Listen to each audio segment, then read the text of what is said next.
성도의 인생 가운데 빠질 수 없는 것이 있는데 그게 무엇이냐? 감격과 감탄입니다. 저를 따라해 보시죠. 오! 이러시기예요? 이러실 겁니까? 다시 한번 해보시죠. 우! 다음부터 안 할래요. 자, 어떻게 보면 성도에게 참된 기쁨, 행복은 기독교적 어떤 윤리, 도덕적 행위를 지키거나 또는 그만큼의 어떤 결실을 맺는 성과 위주보다도 하나님이 내게 베풀어 주신 구원의 위대한 은혜와 그 기쁨을 감탄하는 것, 감격할 수 있어야 하는 것입니다. 사실 이러한 감탄과 감격은 우리가 하기 전에 하나님이 먼저 하셨습니다. 하나님이 인생을 지으실 때 처음에 온 세상 만물을 창조하시고 마지막 날에 사람을 빚으시죠. 하나님의 형상과 모양으로 창조를 마치신 그날 하나님은 모든 것들을 다 보시면서 감탄하시고 감격하십니다. 창세기 1장 31절에 그 지으신 모든 것을 보시니 보시기에 심히 좋았더라 라고 감탄하십니다. 하나님이 지으시고 모든 것들을 보시고 나서 와, 이거 너무 아름답다. 야, 이거 진짜 내 눈에 넣어도 아프지 않을 만큼 너무 귀하다. 너무 사랑스럽다. 너무 좋다. 이렇게 감탄을 하신 것이죠. 하나님께서 감탄하고 감격한 존재가 온 우주 만물, 그리고 그 가운데 가장 마지막에 하나님 형상과 모양으로 창조된 우리 인생들을 보면서 하나님은 감탄을 하십니다. 물론 죄로 인해서 잠시 그 형상이 깨어지고 또 무너졌지만 하나님은 예수 그리스도의 십자가의 은혜로 우리를 다시 살리시고 그 감격의 은혜를 회복해 주셨습니다. 고린도후서 5장 17절은 그래서 이렇게 말씀을 하죠. 우리 다 함께 읽어보겠습니다. 시작. 그런즉 누구든지 그리스도 안에 있으면 새로운 피조물이라. 이전 것은 지나갔으니 보라 새 것이 되었도다. 아멘. 그리스도 예수 안에 있는 모든 자는 이제 새로운 피조물이 되었다. 누구든지 새로운 피조물이 되었다. 우리를 둘러싸고 있는 이 죄, 또 눈물, 고난, 어둠의 권세가 아니라 영광스러운 하나님의 시선과 기쁨과 감사, 만족, 은혜가 이제 늘 함께하는 새로운 인생이 펼쳐지게 되었다라고 말씀합니다.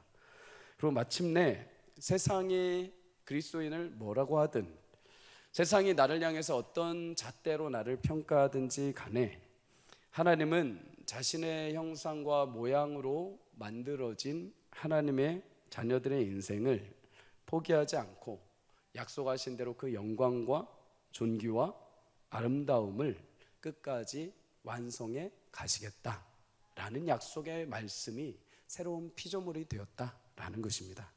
여러분, 그래서 예수님이 우리를 향해서, 여러분을 향해서, 저를 향해서 뭐라고 말씀을 하시느냐? 마태복음 5장 13절에 너희는 세상의 소금이다. 너희는 세상의 빛이다 라고 말씀합니다. 너희는 세상의 소금이 될 거야. 너희는 세상의 빛이 될 거야가 아니라 너희는 이미 내 안에서 이미 세상의 소금이 되었고 이미 세상의 빛이 되었다. 너희가 어디를 가든 그 맛을 분명히 낼 것이고 너희의 그 영광스러운 빛을 어느 누구도 감출 수 없을 것이다 라고 말씀하십니다. 사랑하는 성도님들, 시편 8편에 보면 작고 연약한 우리 인생을 향해서 하나님이 두루두루 살피시고 인도하심에 대해서 감탄하고 감격하는 고백이 나옵니다. 시편 8편 5편은 이렇게 고백을 합니다.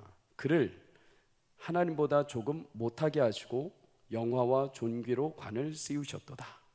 여기서 그라는 것은 인생을 말합니다. 인생이 보기에 무엇이라고 하나님께서 창조하실 뿐만 아니라 하나님보다 아주 조금 낮춰서 그 위치에 배정하시고 하나님의 영광과 하나님의 존귀의 관을 똑같이 씌워주셨는가 감탄을 하는 거죠.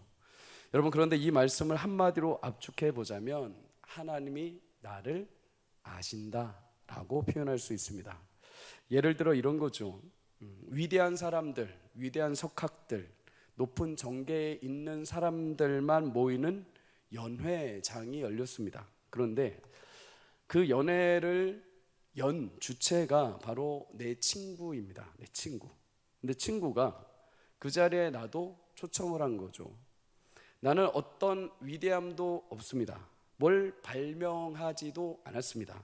어떤 정치적인 힘이 있는 것도 아닙니다. 그런데 그저 그냥 나는 그런 사람인데 갑자기 그 친구가 나를 그 많은 사람들, 위대한 사람들이 모이는 연회장에 초청을 한 거죠. 그 초대받아서 내가 그 자리에 갔습니다. 그런데 그 친구가 내가 불편하다고, 내가 창피하다고 나를 외면하지 않고 내가 딱 갔을 때 반갑게 맞이하면서 이 사람 저 사람에게 나를 데리고 다니면서 소개를 합니다. 뭐라고요? 내가 가장 사랑하고 아끼는 나의 친구입니다. 자랑을 하는 거죠. 여러분, 나는 별 볼 일 없지만 나의 친구의 소개로 나 또한 그 많은 위대한 사람들 앞에 함께 영광의 무리에 속하게 되는 것이죠. 여러분, 이것이 어떻게 가능한가? 요한복음 15장 14절은 이렇게 말을 합니다. 너희가 나의 명하는 대로 행하면 곧 나의 친구라. 예수님은 그 말씀의 능력 안에 거하는 모든 성도들, 구원의 말씀의 능력으로 새로운 피조물이 되어서 말씀을 따라 살아가는 성도들, 예수 그리스도 안에 있는 모든 자들을 나의 친구다라고 말씀을 하십니다. 어디를 가서라도 외면하지 않고 자랑하고 사랑하고 아끼는 나의 가장 친한 벗, 나의 가장 사랑하는 친구, 나의 가장 아끼는 나의 자녀로 예수님이 여겨주신다는 것입니다. 사랑하는 성도님들, 여러분과 저에게 하나님은 이렇게 새로운 피조물로 그의 영광스러운 존귀와 간을 씌우시고 어떤 것으로도 그 기쁨을 빼앗지 않도록 우리를 친구 삼아 주시고 자녀 삼아 주시고 하나님께서 부르시는 그날까지 끝까지 우리의 삶을 인도해 가실 줄 믿습니다. 여러분, 그 감격과 감탄, 그 은혜의 기쁨이 올 한 해 여러분과 제 심령 가운데 흘러 넘치기를 주의 이름으로 축복합니다. 오늘 시편 147편도 하나님께서 베푸신 그 은혜, 감격과 감탄의 은혜를 고백하는 시 가운데 하나입니다. 1절에 먼저 이렇게 시작을 하죠. 할렐루야, 우리 하나님을 찬양하는 일이 선하며 찬송하는 일이 아름답고 마땅하도다. 우리 자주 할렐루야라고 외칩니다. 할렐루야. 히브리어로 너희는 여호와를 찬양하라 라는 말입니다. 그래서 할렐루야 하고 인사하는 것은 잘 있었어요가 아니라 하나님을 찬양합시다 라는 고백이 되죠. 이것을 다시 번역해 보자면 찬양하라, 우리 하나님을 찬양하라, 그 일이 얼마나 좋은 일이며 얼마나 아름답고 마땅한 일인가 라는 말이 됩니다. 오늘 시인은 감탄과 감격을 하면서 찬송의 고백을 시작합니다. 성도는 이 땅에서 참 해야 할 일이 많습니다. 예배도 하고 기도도 해야 되고 봉사도 해야 되고 복음도 전해야 되고 일상 속에서 자녀들도 키워야 되고 직장도 다녀야 되고 사업장도 꾸려야 되고 여러 가지 사명을 감당합니다. 또 학교에 가서 하나님의 영광을 위해서 열심히 공부도 해야 되고 시험도 쳐야 되고 대학생활도 해야 되고 자격증도 따야 되고 참 많습니다. 그런데 그 모든 일들 가운데 가장 아름답고 위대하고 가장 합당한 일은 하나님을 찬양하는 것이라고 시편 기자는 말합니다. 물론 여기서 찬양이라는 게 꼭 노래를 부르거나 악기만 연주하는 일이라고 생각할 필요는 없습니다. 찬양이라는 것은 단순히 내가 잘하는 노래, 내가 잘하는 연주를 올려드리는 것 이상입니다.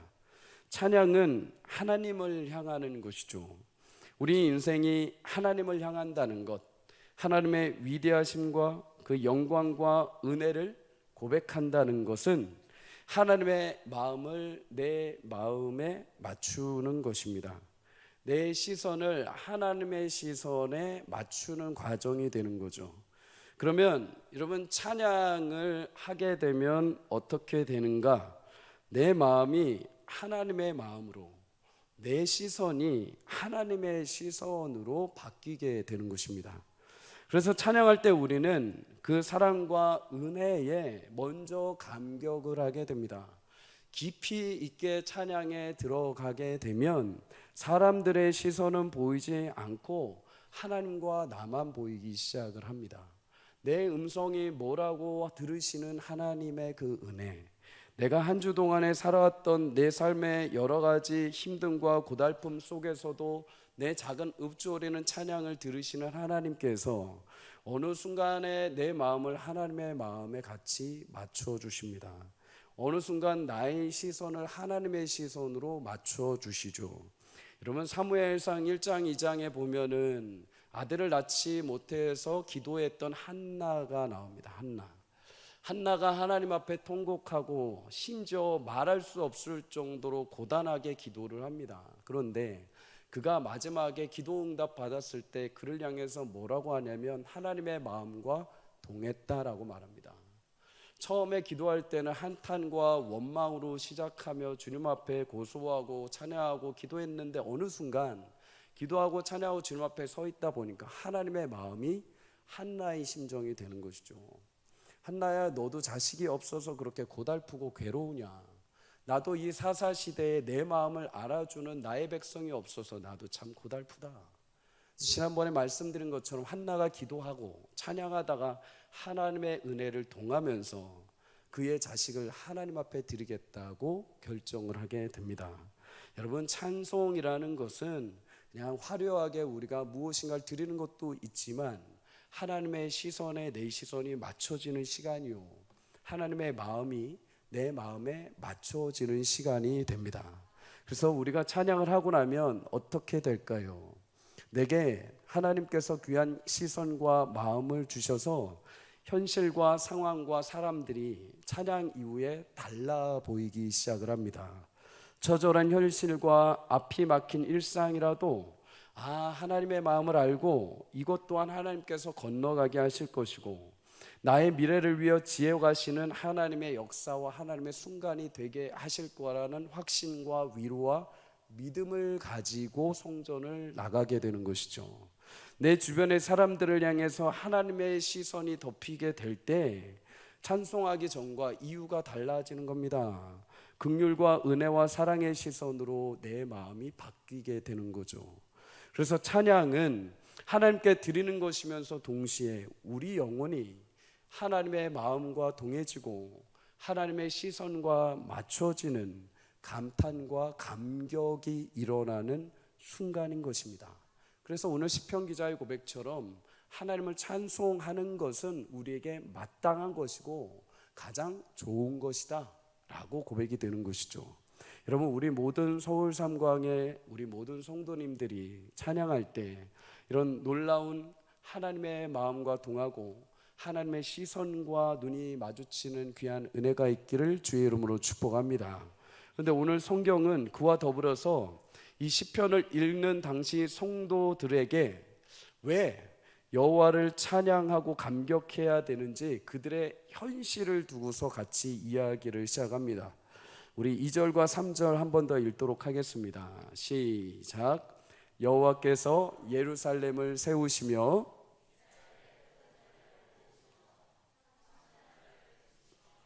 그들의 상처를 싸매시는도다. 아멘. 시인은 크게 하나님께서 인생을 위해 행하신 4가지 위대하신 일을 선포합니다. 그는 우리 하나님께서 예루살렘을 세우시며 흩어진 자들을 모으시며 상심한 자들을 고치시며 그들의 상처를 싸매시는 분이기 때문이다 라고 이유를 말합니다. 이스라엘의 성전이 있던 예루살렘은 범죄함으로 인해서 하나님께서 바벨론이란 나라에 의해서 회파되게 하십니다. 바벨론 포로기 동안에 완전히 무너지게 되죠.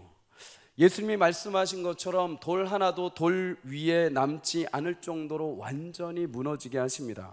동시에 예루살렘에 거했던 이스라엘 백성들은 모두 각각 세계 도처로 흩어지게 됩니다. 그렇게 세계 곳곳에 흩어진 유대인들은 나름대로 자기들끼리 모여서 흩어진 그곳에서 규범과 유대인의 관습을 지키며 살죠. 그래서 그들을 가리켜서 우리는 영어로 디아스포라라고 말합니다. 그런데 그들은 각각 흩어지면서 여러분 뿔뿔이 고향을 떠나가는 그 아픔뿐만 아니라 마음의 극심한 상처를 입게 됩니다.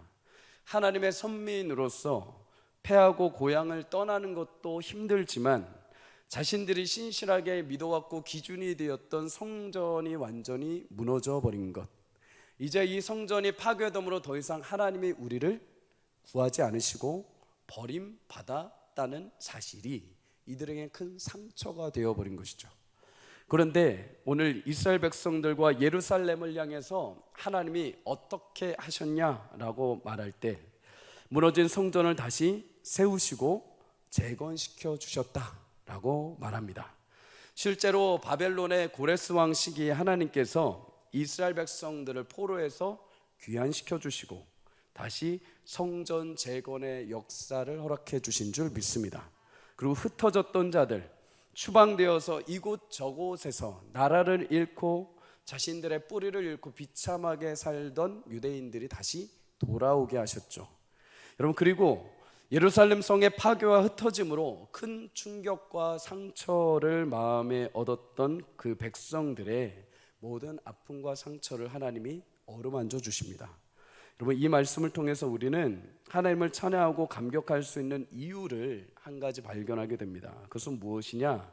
하나님이 우리를 온전하게 회복하시는 분이기 때문입니다. 여러분, 하나님은 지금도 무너지고 깨어진 자를 다시 일으켜 세워주시는 줄 믿습니다. 성도로 살아가면서 실패하지 않는 사람이 어디 있겠습니까? 다 실패 한 번씩? 아니요, 100번, 1000번도 합니다. 아브라함도, 모세도, 다윗도, 베드로도 모두 실패했습니다, 처음에. 하지만 하나님은 그렇게 무너진 사람들을 그냥 두지 않으시고 찾아가셔서 다시 만나주시고 그들을 다시 일으켜 세워주십니다. 하나님의 마음은 성도들의 인생을 한 번 못했다고 해서 무너뜨리시는 게 아니라 어떻게 해서든 세우시고 살리는 데 있습니다. 그 실패를 딛고 다시 성장하고 새롭게 세워가시는 것이 하나님께서 구원하신 성도들을 향한 목적이죠. 또한 하나님은 흩어진 것을 모으시는 분입니다. 하나님은 결코 어떤 것도 빼앗기지 않으신 분입니다. 자신의 영광을 다른 누군가한테도 주신 적이 없습니다. 하나님은 한번 사랑하기로 작정하신 백성이라면 어느 누구도 그 사랑의 손에서 빼앗을 수가 없습니다. 어느 곳에 있든 그곳에 가셔서라도 그 인생들을, 흩어져 있던 인생들을 돌아오게 하십니다.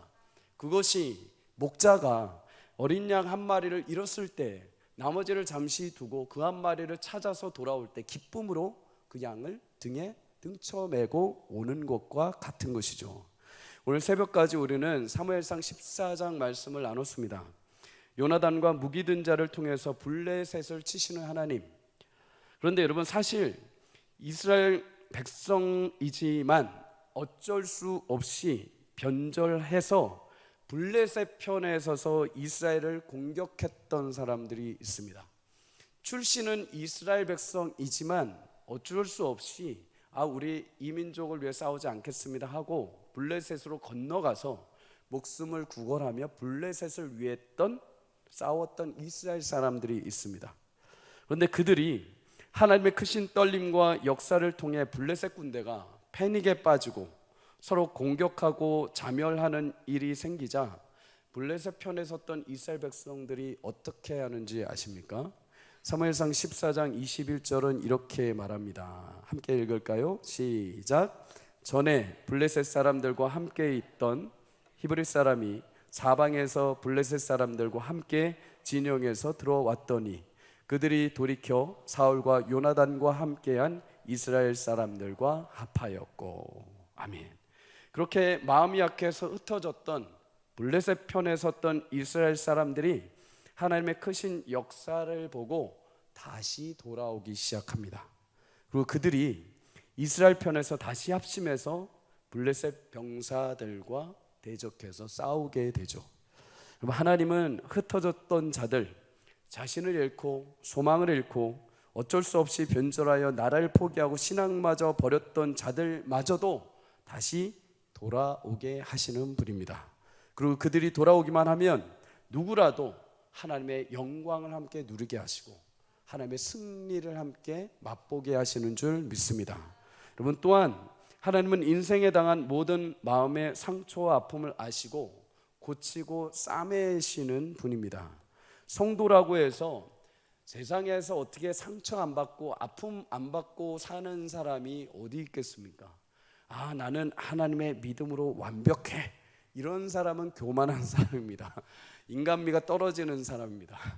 여러분, 우리는 얼마든지 상처받을 수 있고 얼마든지 세상 주변 현실 때문에 무너지기도 하고 나 스스로의 신앙의 연약함 때문에 자책하고 실수 때문에 상처와 아픔을 끌어안기도 합니다. 그런데 하나님은 그런 성도들의 인생에 유일한 치료자요 회복자가 되어 주십니다.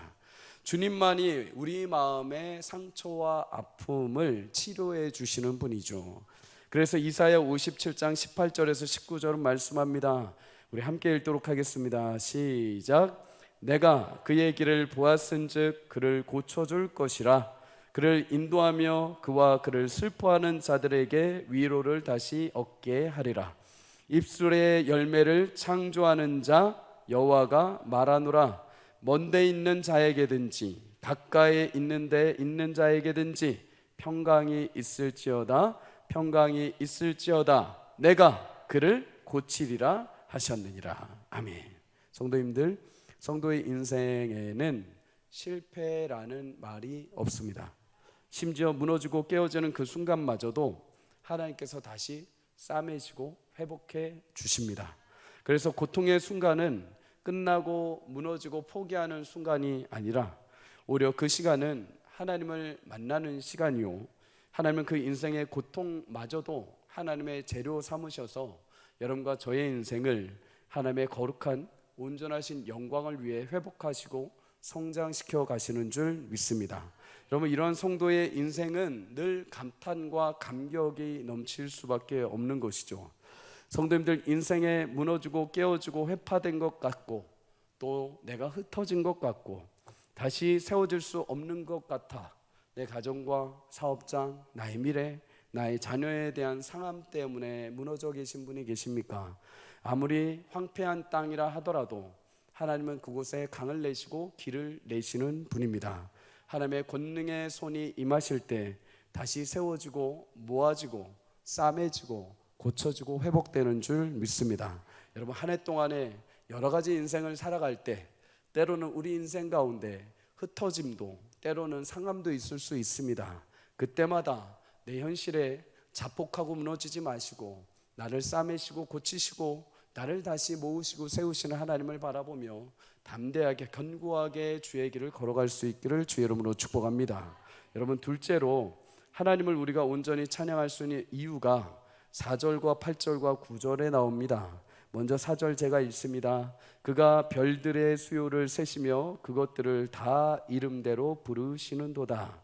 우리 8절과 9절 성도님들 함께 읽습니다. 시작. 그가 구름으로 하늘을 덮으시며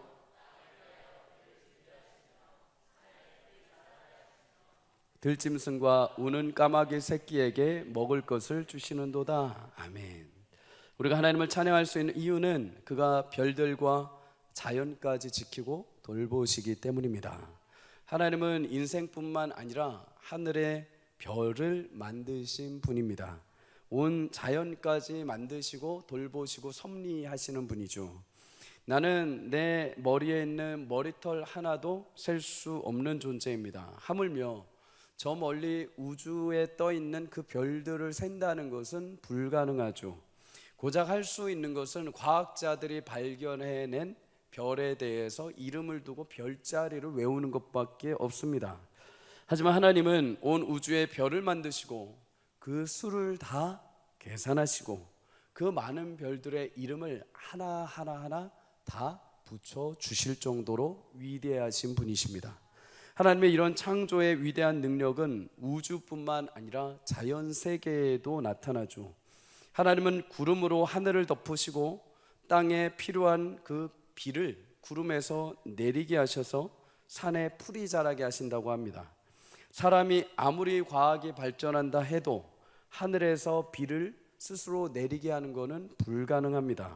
이것은 오직 하나님만 하실 수 있는 것이죠.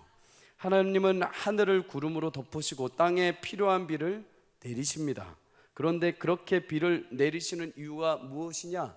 산에 풀이 자라게 하시기 위함이라고 합니다. 원어로 보면 여기서 풀이라는 하차르라는 단어는 성경에 보면 아침에 피었다가 저녁에 지는 풀, 식물을 말합니다.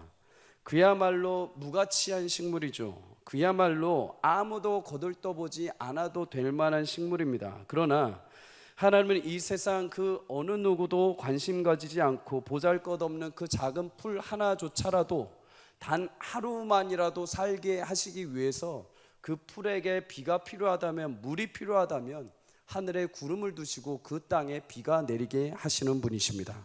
또한 9절의 말씀처럼 하나님은 인생이 돌보지 않는 들짐승마저도, 심지어 아주 작은 까마귀 새끼마저도 하나님께서 그들을 하나님의 방법으로 먹이시고 입히시는 분이십니다.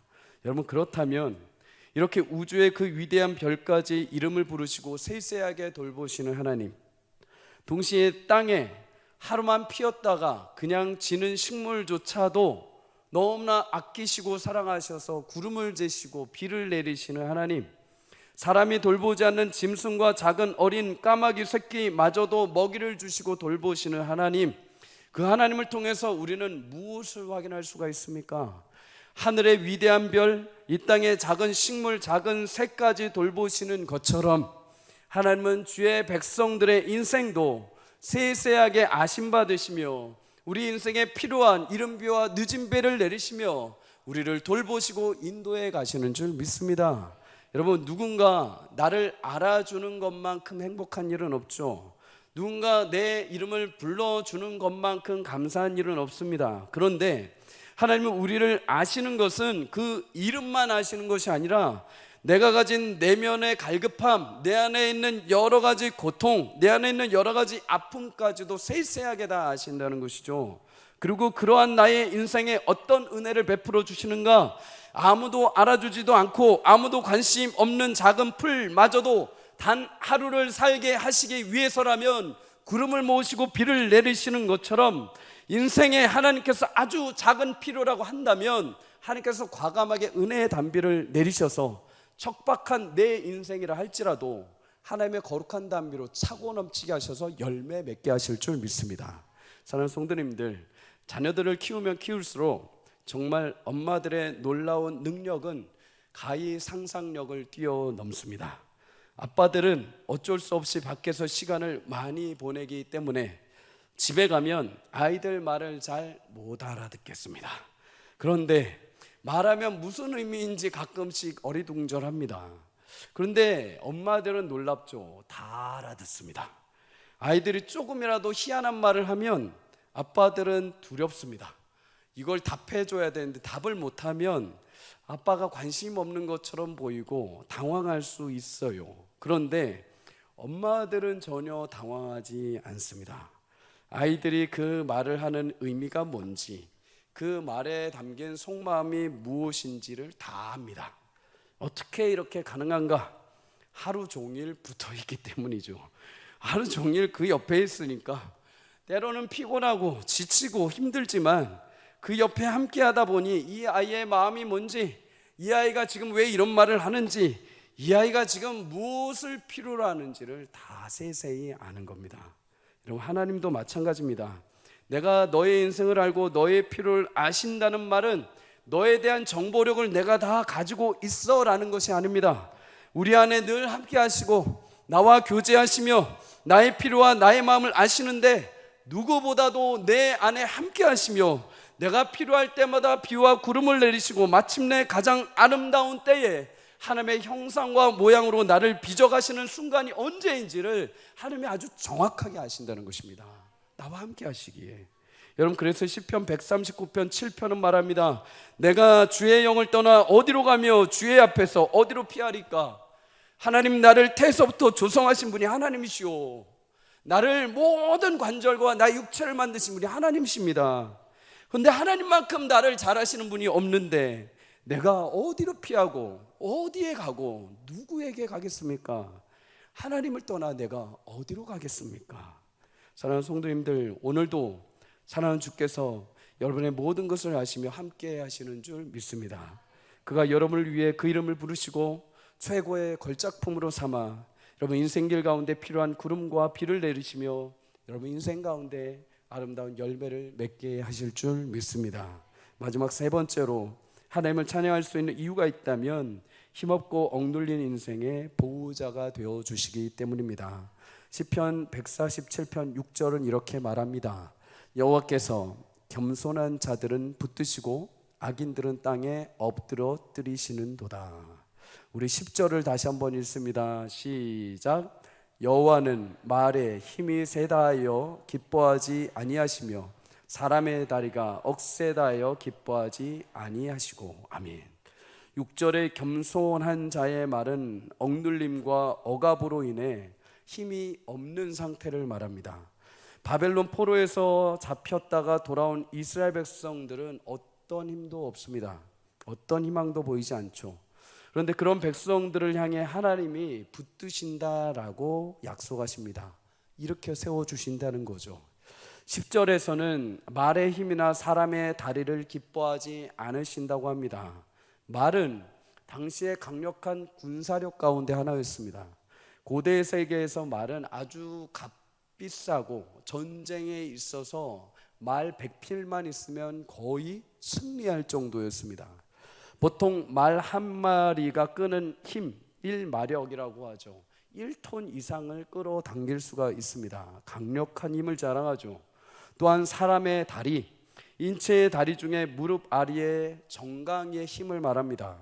군사작전을 할 때 가장 중요한 요소 중에 하나는 군사들의 다리의 힘이죠. 그런데 오늘 10절은 하나님께서 그렇게 힘센 준말을, 그렇게 힘센 인간의 다리, 군사의 다리를 가진 사람도 반기지 않으신다고 합니다. 대신에 누구를 기뻐하시는가?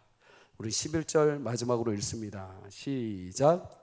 여호와는 자기를 경외하는 자들과 그의 인도하심을 바라는 자들을 기뻐하시는도다. 아멘. 하나님을 경외한다는 것, 그것은 하나님을 바라고 하나님을 소망하고 기다리는 것입니다. 마력이나 인간의 힘을 의지하지 않고 하나님의 자비하심을 구하는 자들, 그런 인생을 하나님이 기뻐하시고 그들을 세워주신다고 합니다. 사실 바벨론 포로에서 돌아온 이스라엘은 군사력이나 힘이 없습니다.